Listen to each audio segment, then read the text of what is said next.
A lone Westerner weaved his way along the crowded sidewalk in front of the Souk Shak in Kuwait City, suffering the uneasy glances and occasional loathing glares of the locals.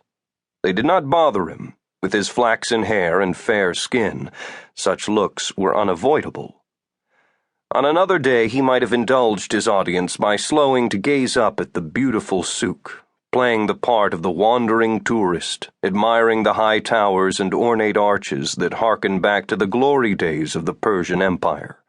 But not today. There was no time. For 10 years, the objective had lain hidden, dormant. For 10 years, the secret had remained sealed in its watery vault. Now that he was back, he felt like that seal had been broken, as if his mere presence in the Persian Gulf had started a race against an unknown enemy, and somehow he knew he was already behind. Once inside the souk, Air Force Major Nick Barron moved into the shadow of a pillar. Now free from the usual disdainful looks, he let his steel-blue eyes slowly drift over the crowd, scanning the potpourri of faces for something much more dangerous: recognition. He found none. Finally satisfied that he was not being watched or followed, he turned his attention to finding his teammate. It did not take long. Nick slowly shook his head and sighed. Major Drake Marigold stood in the center of the grand corridor at the base of a beautiful 2-story water clock, staring up at the Jules Vernian sculpture with his mouth slightly agape. He wore an orange and blue Hawaiian shirt that hung untucked over his khaki shorts. He could not have stood out more amid the drab garb of the locals if he had worn a fluffy red wig and big floppy shoes. The 2 field operatives of the 777 Chase Squadron had arrived on separate flights, on separate carriers, under assumed names. Each had used a unique, indirect route to reach the souk, where they were supposed to quietly join up before heading out into the Gulf to meet the rest of the team. The stakes of this mission demanded strict adherence to the principles of covert movement. But then how could Drake be expected to fully grasp the stakes? No one had told him the real reason they were here.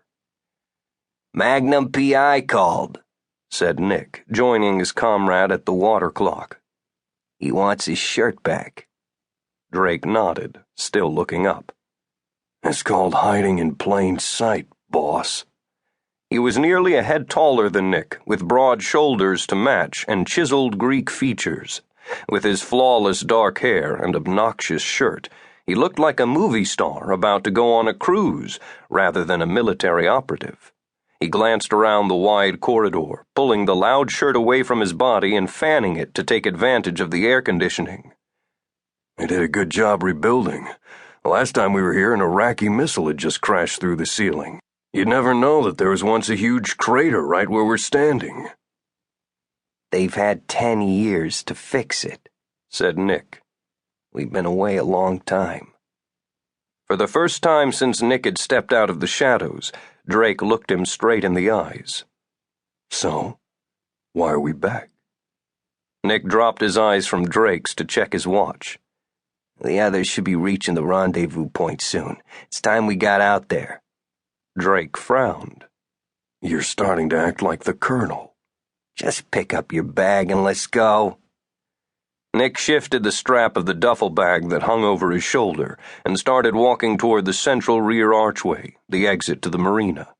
Like Drake, he wore civilian clothes to hide his military affiliation, although his choices were a little more understated. His dark gray button-down shirt hung loose on his shoulders, masking the solid build beneath.